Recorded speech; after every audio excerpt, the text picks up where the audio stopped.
हरे कृष्णा। आज की भगवद गीता क्लास में आप सबका हार्दिक स्वागत है। आज हम पढ़ेंगे भगवद गीता अध्याय 7 श्लोक संख्या 19। बहूनां जन्मनामन्ते ज्ञानवान् मां प्रपद्यते वासुदेवः सर्वमिति स महात्मा सुदुर्लभः। अनुवाद: अनेक जन्म जन्मांतर के बाद जिसे सचमुच ज्ञान होता है वह मुझको समस्त कारणों का कारण जानकर मेरी शरण में आता है। ऐसा महात्मा अत्यंत दुर्लभ होता है। तो आप लोग जितने भी श्रोतागण हैं, आप लोग बहुत ही भाग्यशाली हो कि आप लोग भगवान का गुणानुवाद रोज सुन रहे हो। तो ये सौभाग्य जो है जन्म जन्मांतर के बाद मनुष्य को मिलता है, ये समझने का कि भगवान कृष्ण जो हैं वो समस्त कारणों के कारण हैं। और अब आप लोग जो है महात्मा हो। अभी लोग बाग, अब हमारे देश में एक महात्मा हुए हैं, महात्मा गांधी। लेकिन ठीक है, उनका अपना एक करियर था कि उन्होंने हमारे देश को आज़ादी दिलाई, जो भी था। लेकिन भगवद गीता के नाम पे वो भगवद गीता का प्रचार करते थे। लोग बाग बोलते थे क्या? वो बोलते थे कि भगवद गीता अहिंसा है। कहाँ है अहिंसा? अहिंसा तो इसमें कहीं नहीं लिखी है। अर्जुन युद्ध नहीं करना चाहता था, लेकिन भगवान ने क्या बोला? नहीं, बोला तुमको तो युद्ध तो करना ही पड़ेगा। तो धर्म के बारे में भगवद गीता में धर्म के बारे में बताया गया है। तो जो भगवान का तात्पर्य समझे वो महात्मा, और ऐसे महात्मा दुर्लभ होते हैं। आप लोग बहुत ही दुर्लभ लोग हो। तात्पर्य पढ़ेंगे। भक्ति या दिव्य अनुष्ठानों को करता हुआ जीव अनेक जन्मों के पश्चात इस दिव्य ज्ञान को प्राप्त कर सकता है कि आत्म साक्षात्कार का चरम लक्ष्य श्री भगवान है। आत्म साक्षात्कार के प्रारंभ में जब मनुष्य भौतिकता का परित्याग करने का प्रयत्न करता है, तब निर्विशेषवाद की ओर उसका झुकाव हो सकता है। किंतु आगे बढ़ने पर वो ये समझ पाता है कि आध्यात्मिक जीवन में भी कार्य है और इन्हीं से भक्ति का विद्यमान होता है। इसकी अनुभूति होने पर वो भगवान के प्रति आसक्त हो जाता है और उनकी शरण ग्रहण कर लेता है। इस अवसर पर वो समझ सकता है कि कृष्ण ही कृपा के सर्वत्र कारणों के कारण हैं।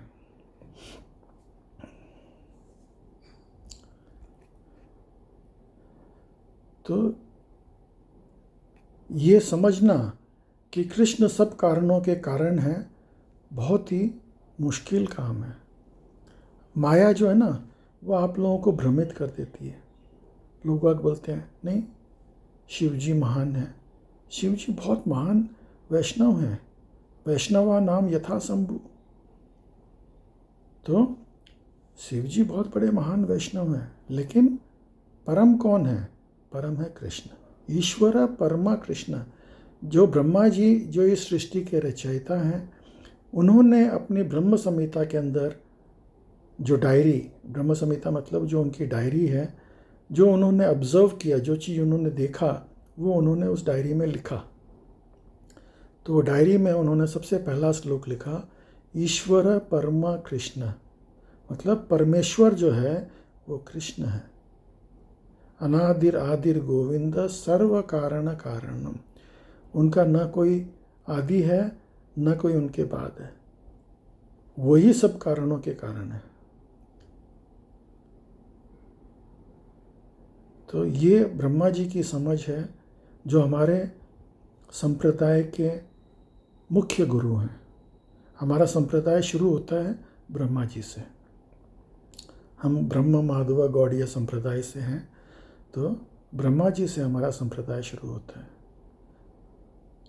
अगला श्लोक पढ़ेंगे।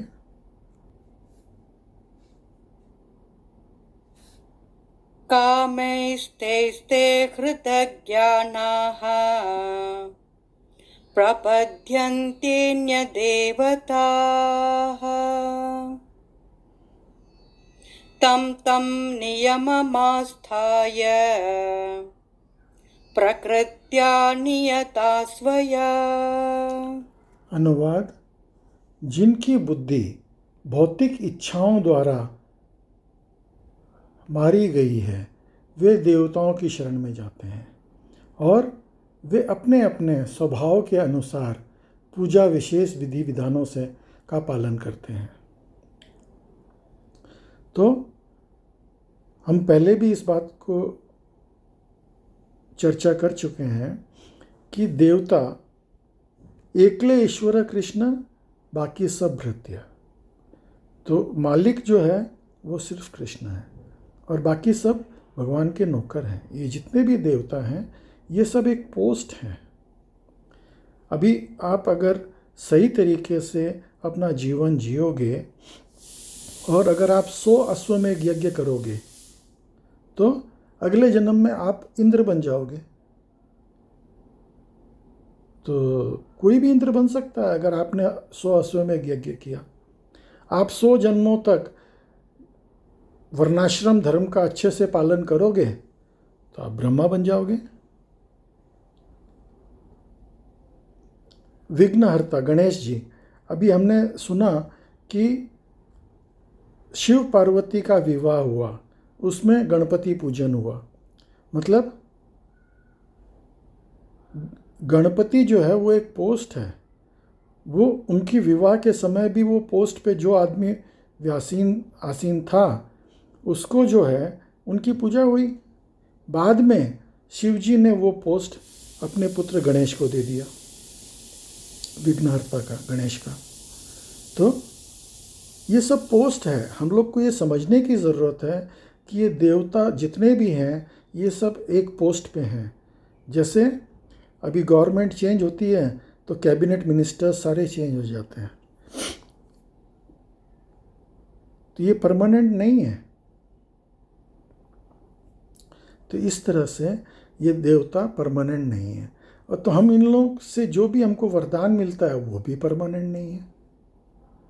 अभी एक सरकार में किसी को कोई कॉन्ट्रैक्ट दिया गया, जैसे समझो बीजेपी की सरकार में किसी को कॉन्ट्रैक्ट दिया गया और वो कॉन्ट्रैक्ट चालू होने के पहले ही गवर्नमेंट चेंज हो गई।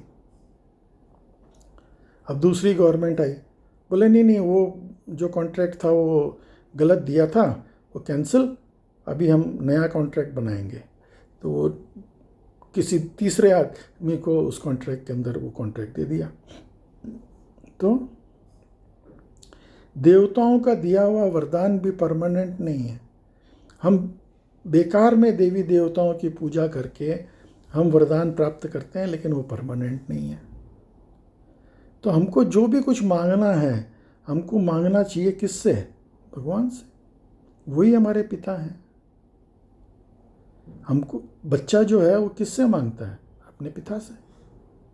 तो इसलिए यहाँ पे ये साफ बताया गया है कि जो देवी देवताओं की विधि विधान से, जो अलग अलग विधियों से तकलीफ़ पा करके व्रत करके पूजा करते हैं, वो कम अक्ल वाले हैं।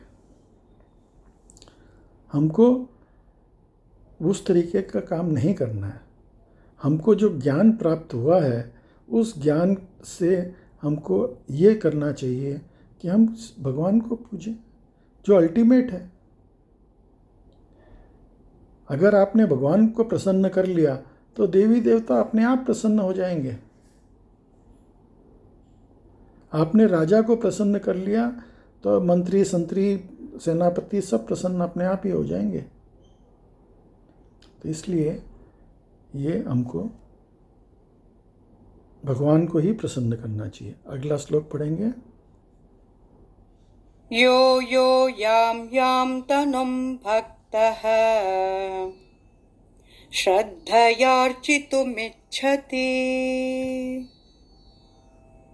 तस्य तस्याचलां श्रद्धां तामेव विदधाम्यहम्। अनुवाद: मैं प्रत्येक जीव के हृदय में परमात्मा स्वरूप स्थित हूँ। जैसा कि कोई किसी देवता की पूजा करने की इच्छा करता है, मैं उसकी श्रद्धा को स्थिर करता हूँ, जिससे वह उसी विशेष देवता की भक्ति कर सके। तो भगवान जो है वो हमारे हृदय में बैठे हुए हैं और हम इच्छा करते हैं मैं इस देवता की पूजा करना चाहता हूँ। भगवान देखते हैं, चलो मेरा पिंडा छूटा। वो जो है अपनी बुद्धि को उसी में स्थिर कर देंगे, तो हम उसी देवता से लग जाएंगे। भगवान बोले, यार मेरे पास और बहुत लोग हैं, ये चलो ये तो इधर निकल गया। लेकिन अगर हम बोलेंगे नहीं नहीं प्रभु, मैं तो आपके ऊपर ही आश्रित हूँ, तो भगवान हमसे छूट नहीं सकते हैं। और यही हमको करना चाहिए। अगर हम इधर उधर मुंह मारने की कोशिश करेंगे तो भगवान हमसे पिंड छुड़ा करके चले जाएंगे। वो बहुत ही पॉजेसिव हैं भगवान। वो जरा सा भी हम इधर उधर देखने की कोशिश करेंगे, भगवान बोलेंगे छोड़ो यार, मैं इसके पीछे क्यों माथा लगाऊं, क्यों टाइम वेस्ट करूं, इसको करने दो, पहले इसको सुधर जाने दो। तो इस तरह से भगवान जो है वो हमारी बुद्धि उधर स्थित कर देते हैं। तात्पर्य पढ़ेंगे।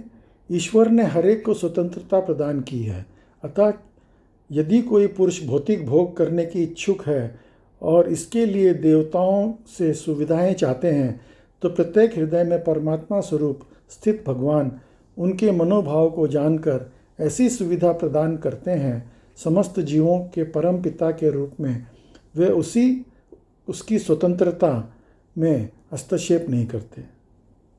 जैसे एक पिता जो है अपने बच्चे की इच्छा को बोले, ठीक है यार तुम पूरी कर लो।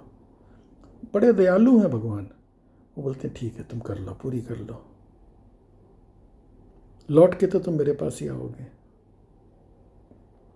तो इस तरह से भगवान जो है वो फिक्स कर देते हैं। अगला श्लोक पढ़ेंगे। सतया श्रद्धया युक्तः तस्याराधनमीहते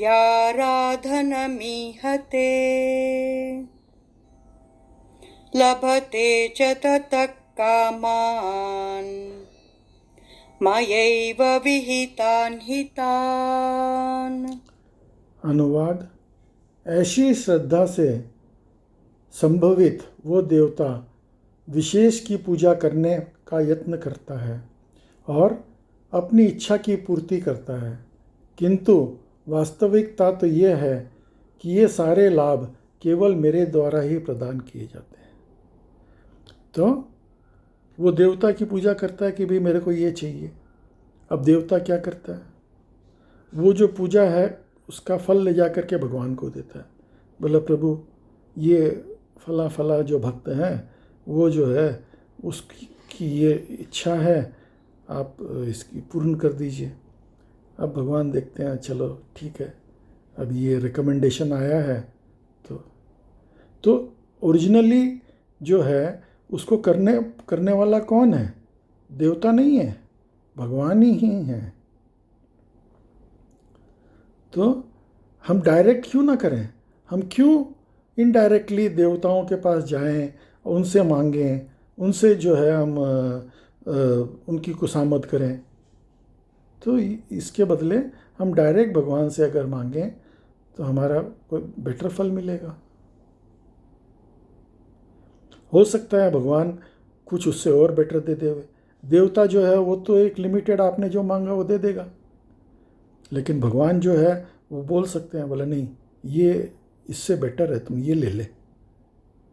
या सबसे बेस्ट है कुछ मांगना ही नहीं चाहिए, प्रभु को बोलना चाहिए, बोला प्रभु मेरे में तो बुद्धि नहीं है, मेरे को कुछ मांगने की अक्ल नहीं है, आप अपनी मर्जी से, आप अपनी समझ से आप दे दो। अभी आप सोचो, आप एक राजा के पास जाते हो, आप एक भिखारी हो। अब भिखारी की हैसियत क्या है? बोले राजन मेरे को 1000 2000 5000 रुपया दे दो, इससे ही मांग सकता है। अगर वो राजा के पास जाके बोला राजन आप अपनी मर्जी से जो देना दे दो, तो राजा अपनी हैसियत से उसको हो सकता है 1 गांव 2 गांव का राज्य दे दे या करोड़ों रुपया दे दे। तो इसलिए हमको भगवान से कुछ भी क्वांटिफाई करके नहीं मांगना चाहिए। हमको कुछ भी अगर भगवान से मांगना ही है तो प्रभु आप अपने हिसाब से आप समझ करके दे दो, ये सही तरीका है। तो हमको मांगना आना चाहिए। एक एग्जाम्पल से आपको समझाता हूँ। एक बार एक राजा जो है वो जेल में गया, राजा का जन्मदिन था उस दिन। तो उसने बोला कि लाओ सब कैदियों को यहाँ पे इकट्ठा करो, बोले तुम लोग की जो इच्छा होगी मैं दे दूँगा। अभी एक कैदी ने बोला राजन वो सोने की व्यवस्था अच्छी नहीं है। राजा ने जेलर को बुलाए, इसको बढ़िया मखमल के गद्दे दे दो। ठीक है। दूसरा आदमी बोला राजन खाने की व्यवस्था ठीक नहीं है, इसके लिए बढ़िया बढ़िया पकवान मिलने चाहिए रोज। ठीक है। तीसरा आदमी बोला राजन ये वस्त्र जो हैं बड़े चुभते हैं, ये कपड़े जो जेल के कपड़े हैं ये बड़े तकलीफ़दायक हैं, इसको मखमल के कपड़े बढ़िया वाले दे दो, रेशम के कपड़े दे दो। ठीक है। एक चौथा आदमी जो है वो होशियार आदमी था, ज्ञानी था, और बोला राजन मेरे को ये जेल में रहना अच्छा नहीं लगता है, मेरे को तो आपकी सेवा में आपके महल में रख लो। राजन बोला इसको मेरे महल में भेज दो, ये मेरी सेवा करेगा।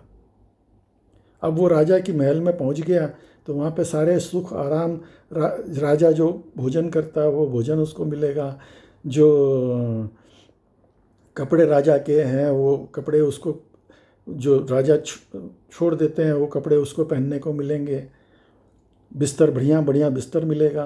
तो उसको सब आराम मिल गया एक साथ में। तो हमको मांगना नहीं आता है,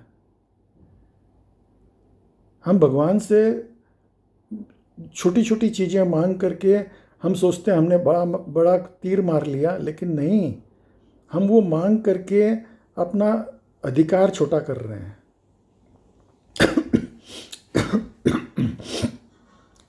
तो हमको सही तरीके से मांगना चाहिए।